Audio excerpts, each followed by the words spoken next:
Hope you enjoyed part one of my backpacking basics. Now on to part two. As I'm traveling here to my little overnight adventure, I'm thinking about some of the things on the drive over here that I really needed to think about. And that is, what did I forget? When you're talking about backpacking basics, you gotta be thinking about a checklist. What do you need on your trip and what have you forgotten? That's the first thing I do when I'm on the backpacking trip and getting to the trailhead or to the campsite before I start backpacking is, what have I forgotten? So far, I hadn't forgotten anything, but I'm sure there'll be something. Now let's go on to the trailhead and then we'll talk about what we do from this point forward. Thanks for watching As the Crow Flies Hiking. Let's get to the trailhead.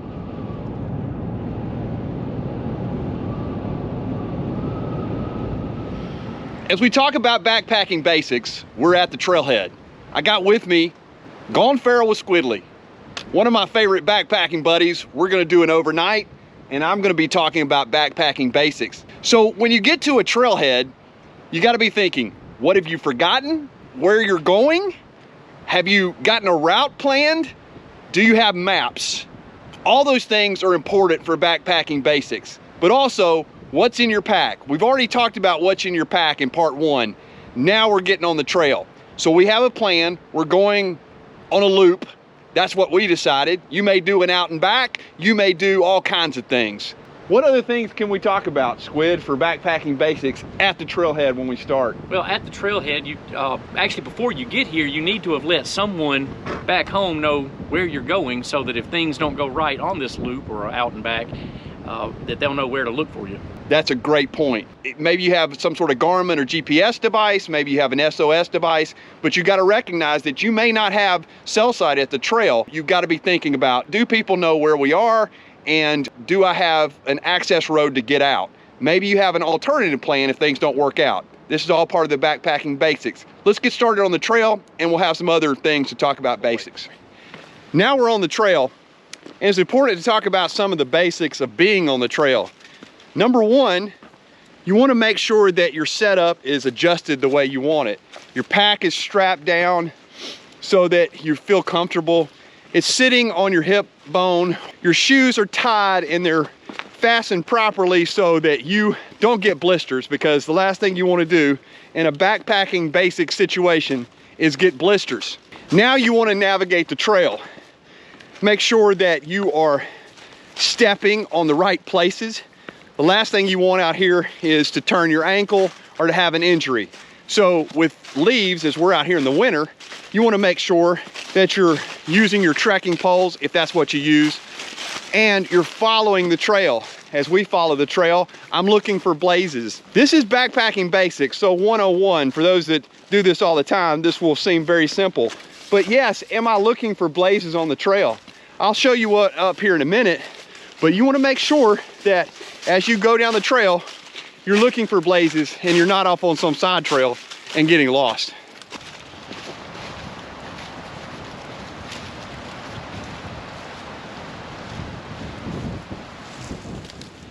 Here's something that's interesting.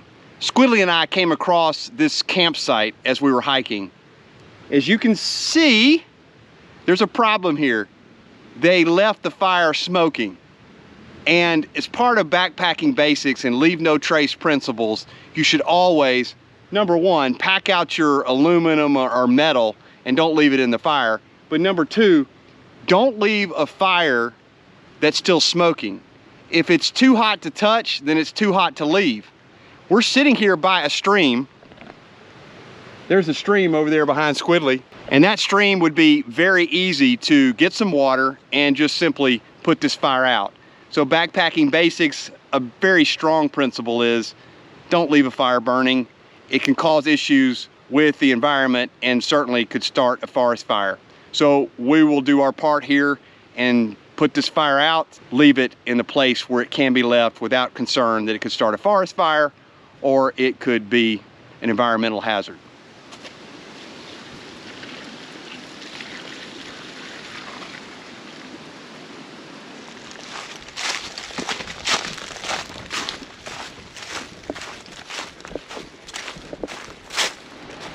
We stopped for lunch and I'm thinking about some more of the essentials of backpacking. Number one, we just crossed a stream, and crossing that stream, I was thinking about, do I have camp shoes? Do I have water shoes? Should I take off my shoes and just go barefooted? Are you gonna have issues with the currents underneath? Is the water gonna be cold? Am I gonna leave my shoes on and then my feet be wet the rest of the day? Just something to think about when you have a lot of stream crossing.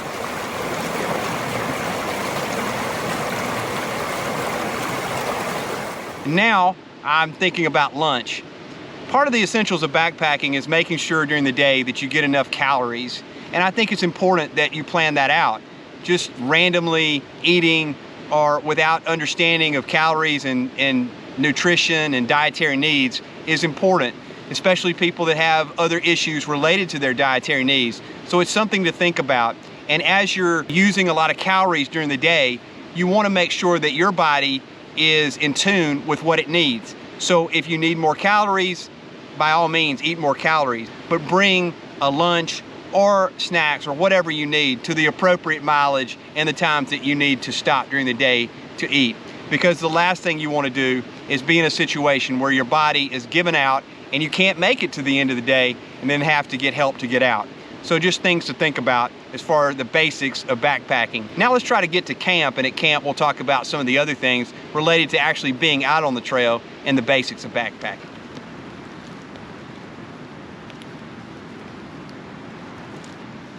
Thinking about more of the backpacking basics, Squidly and I stopped really quickly at a shelter. So a wonderful place to stay the night. Some things to think about as far as basics of backpacking and a shelter. Obviously common courtesies apply, especially at night. Don't come into a shelter and, you know, be loud and obnoxious and then try to stay away from the parties after hiker midnight around 8.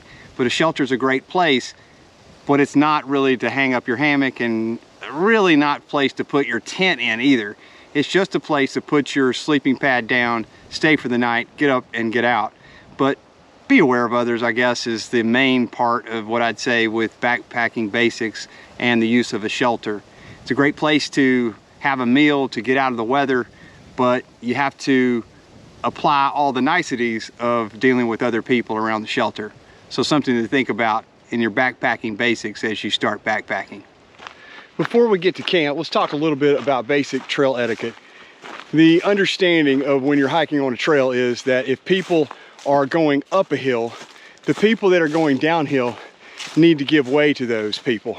Just to be courteous, the people that are coming uphill, they've got some momentum, they're trying to get up the hill, give way to them if you're coming down and you meet them on the trail.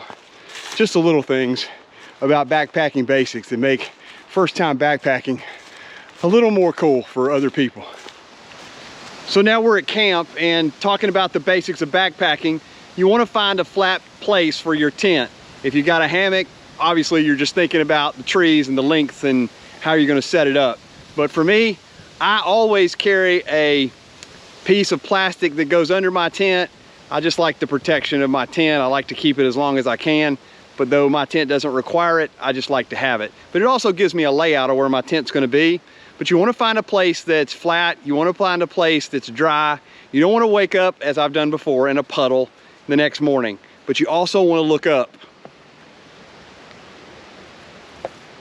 By looking up, you want to see, is there anything that's going to drop on me? Is the wind going to drop a limb and have a widowmaker? So it's just something to think about. Now I'll set up my tent and we'll talk about other basics of backpacking as it relates to the camp setup and the evening as you think about your camping situation. A couple of other just basic things about tent selection and setting up. Make sure that you got all your stakes. I know I've come out a couple of times and didn't have all my stakes, and then you got to go around finding sticks that are going to be strong enough to support your tent. Make sure you've got your poles if it's a trekking pole tent, or the poles for your tent.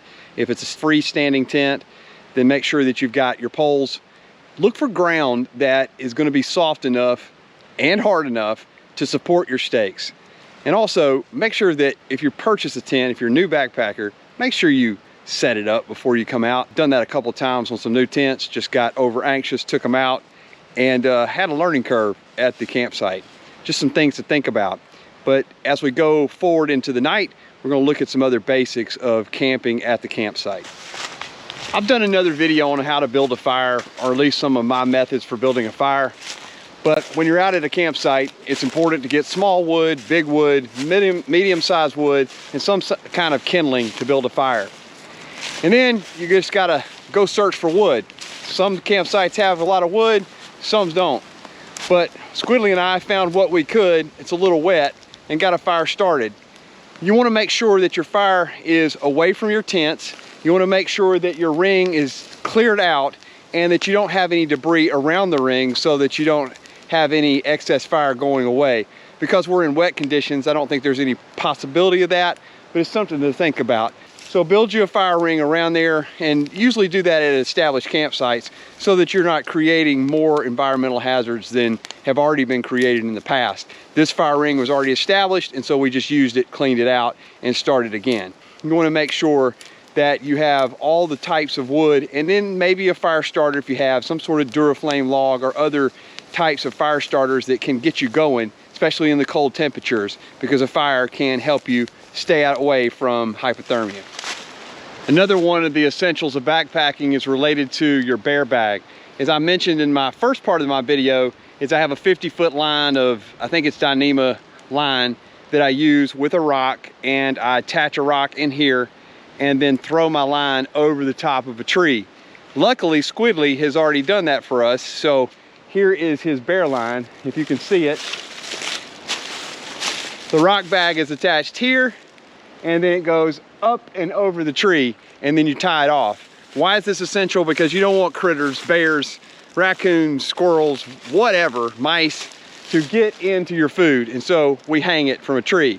Now, you may be at a place where they don't allow bear bags. You may have to have a bear canister because of the situation you're in out west or something, or they may have bear boxes at different campsites. Whatever the situation is, I think it's important for backpacking basics to follow those rules, because the last thing you want is for an animal to be in your tent with you with your food.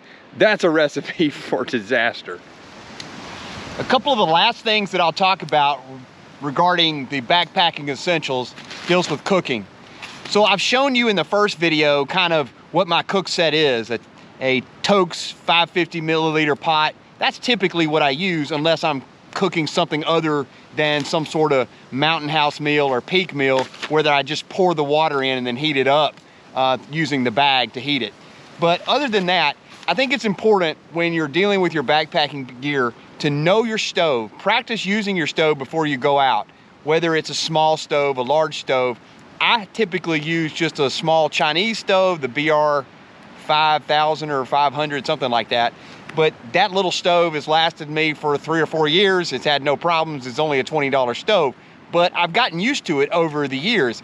If you don't use your stove before you go out, you could have all kinds of issues. Make sure you bring a lighter, and make sure that you keep boiling water away from your arms and legs. I can promise you, I've had that feeling and it wasn't fun. So just be careful out there with your cook stove. Make sure that you're on flat ground so that you're not losing your water or your flame gets on the ground. All right, I'm gonna go to the tent after this. I'll talk to you about some final thoughts, and then we'll be done with part 2 of backpacking essentials, and that'll be it.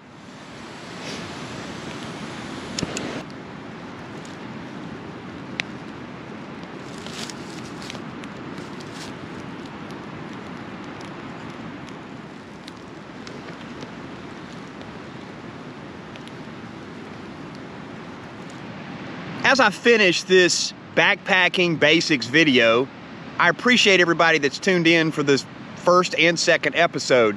It's been a little chaotic, as today I'm trying to do this as I'm hiking on a short trip.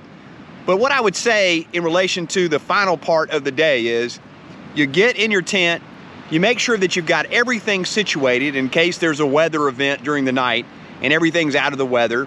You make sure that you've taken whatever medications you need to take, that you've got your sleeping pad and sleeping bag all set up. You make sure that everything is ready for the weather, including the doors of your tent. You want to make sure that everything above you is not going to fall down, and in for the long night, and enjoy the night and enjoy what you've accomplished in your backpacking trip. Well guys, I think this is about it for the backpacking bases as far as I have. But the one thing I will say is, you know that I've missed something in this. In fact, I've probably missed a lot of things, especially in this part, because I've been trying to do this as I'm going through a trip. So what I would ask you to do, and there may be a follow-up video in relation to this, please put in the comments below whatever I've missed as far as backpacking basics. And I will take those comments and maybe make a part 3 of this episode of backpacking basics and use your comments as things that I missed for things that people should consider when getting into backpacking or trying to get better at backpacking, whatever that may be. The other thing I failed to mention about backpacking basics is dealing with rain gear. As you can see, I've got my rain jacket on. I've got an umbrella that I don't need right now. I've got a pack cover, and I usually don't carry rain pants, but it's just something to consider. I just thought about it as a side note as I was hiking in the rain. But be prepared for rain. We knew it was going to rain today, and got the rain jacket. I've got some sealskin socks. I've got rain pants if I need them, the umbrella, this rain jacket, you know, just what I need to get by. I'm sure there's a lot of videos out there that tell you about backpacking basics and how to get started in backpacking. And actually, this is just one of them. I'm not saying I'm any better or any worse than anybody else. It's just my thoughts on the proposition of getting into backpacking. I hope you'll consider it. It's been a 20-year-old thing for me, and I've enjoyed it very much. All right, guys. Well, I will see you on the next episode of As the Crow Flies Hiking. Thanks for watching these 2 episodes of Backpacking Basics. See you on the next adventure.